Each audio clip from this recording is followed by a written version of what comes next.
कर्मों का चक्र बहुत पुरानी बात है। एक बार लक्ष्मी जी और सरस्वती जी में विवाद छिड़ गया। लक्ष्मी जी बोली, मेरे आशीर्वाद के आगे भला कर्म की क्या हस्ती।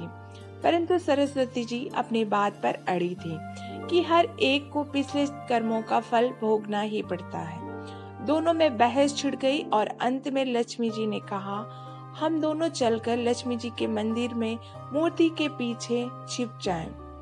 वहाँ जो कोई भी धन की इच्छा लेकर सबसे पहले आएगा, उसको मैं अपनी इच्छा अनुसार धन दूंगी। फिर देखूंगी कि कर्म किस प्रकार उसे दुखी होने से रोकेंगे। सरस्वती जी ने कहा, ठीक है, और आपको एक नहीं 3 मौके मिलेंगे। दोनों मंदिर में जाकर लक्ष्मी जी की मूर्ति के पीछे छिप गए। मंदिर के पास ही अनवर नाम का एक गांव था।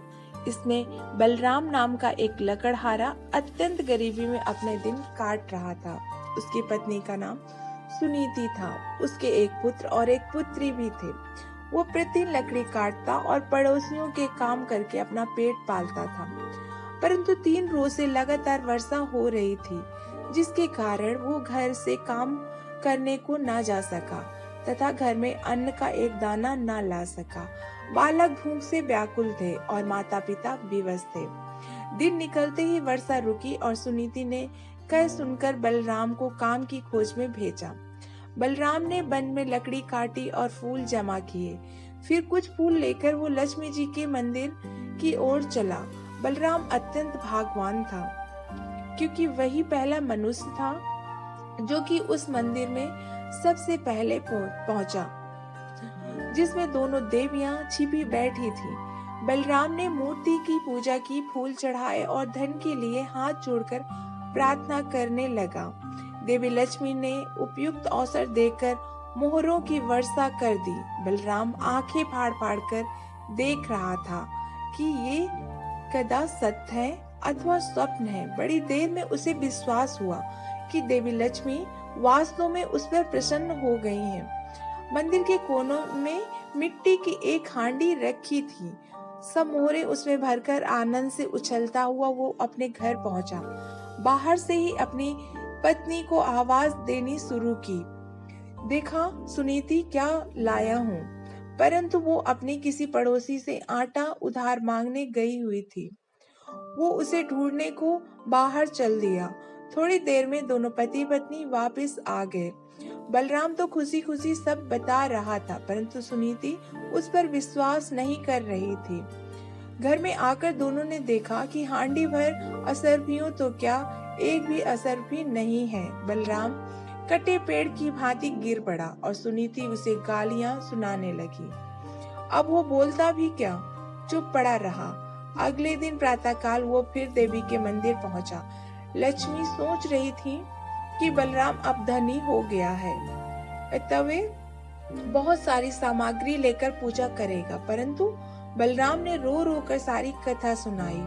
अब की बार देवी लक्ष्मी ने अपने गले का मणि मुक्तों का हार उसके ऊपर फेंक दिया।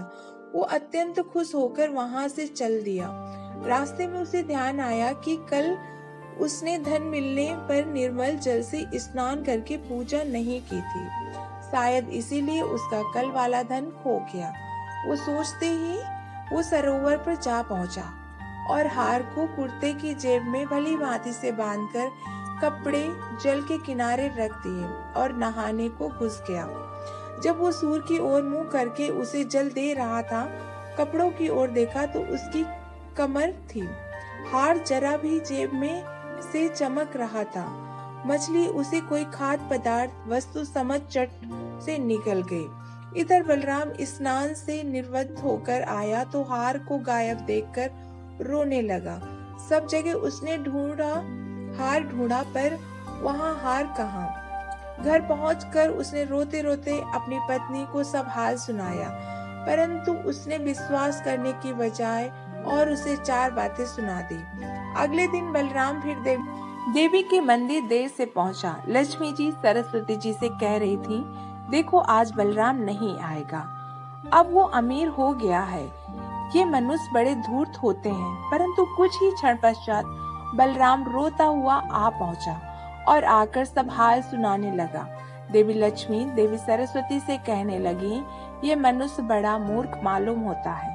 सरस्वती बोली, मूर्ख नहीं, इसके बुरे कर्मों का चक्र अभी समाप्त नहीं हुआ है। लक्ष्मी जी छिड़कर बोली, फिर वही कर्म चक्र। अच्छा, अब की बार इसको बड़ा कीमती एक छोटा सा पत्थर दूंगी, देखें इसे कौन लेता है। ऐसा कहकर उन्होंने एक छोटा मूल्यवान पत्थर उसके आगे फेंक दिया। बलराम ने उसे तुरंत उठा लिया और आंखें फाड़ फाड़ कर देखने लगा। अब वो उसे मुट्ठी में दबाए घर की ओर भागा। उसे सुनीति के पास पहुंचने की जल्दी थी। आधे रास्ते आकर वो मुट्ठी खोलकर देखने लगा कि कहीं अमूल पत्थर हाथ से में गायब तो नहीं हो गया। पत्थर लाल लाल चमकते देखकर एक चील उसे खाने की वस्तु समझकर उसमें एक ही झपाटे से छीन कर ले गई। अब तो बलराम सर पीट कर रह गया। उसने घर जाकर अपनी पत्नी को कुछ ना बताया और चुपचाप जाकर लेट गया। उसे ऐसा लेटा देखकर सुनीति का हृदय भर गया तथा वो उसे खोए हुए धन के लिए सांत्वना देने लगी। अगले दिन वो मंदिर न जाकर मजदूरी करने चला गया, क्योंकि सुनीति को ऐसी ही इच्छा थी। उधर मंदिर में देवी लक्ष्मी कहने लगी, अब बलराम जरूर लखपति हो गया, भला वो अब यहाँ क्यों आएगा। परंतु सरस्वती बोली, नहीं बहन, ऐसा नहीं हुआ। वो अभी उतना ही गरीब है और शाम को उसके बुरे कर्मों का प्रभाव समाप्त होगा, तब वो अवश्य ही लखपति बनेगा। शाम को बलराम को 8 आने मिले। उससे वो आटा, नमक, तेल तथा मछली आदि खरीदकर घर चला। उसकी पत्नी तथा बच्चे ये सब देखकर अत्यंत प्रसन्न हुए। पत्नी ने घर में जाकर भोजन की तैयारी शुरू की और वो कुल्हाड़ी लेकर लकड़ी लेने चला। भाग्यवश वो उसी कीकर की डालों को काटने लगा जिसमें उस चील का घोंसला था तथा वो मूल्यवान पत्थर उसमें रखा था।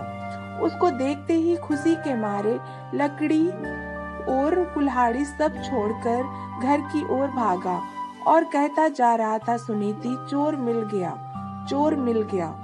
उधर सुनीति ने जब मछली काटी तो उसके पेट में से वो हार निकल पड़ा। वो उसे दिखाने को बाहर लेकर भागी। वो भी कहती जा रही थी, चोर मिल गया, चोर मिल गया। ये शोर सुनकर पड़ोस की कुबड़ी बुढ़िया घबरा गई, क्योंकि उसी ने पहले दिन वो मोहरों से भरी हांडी चुराई थी। वो समझी शायद उसी को चोरी पकड़ी गई है और अब उसी के घर पर वो उसे पकड़ने आ रहे हैं। वो चुपके से वो हांडी को उसी कोने में रख दी। घर आकर दोनों चकित रह गए, क्योंकि उनकी तीनों चीजें मिल चुकी थी। अब वो लखपति क्या करोड़पति बन गए। दोस्तों, आपको कहानी पसंद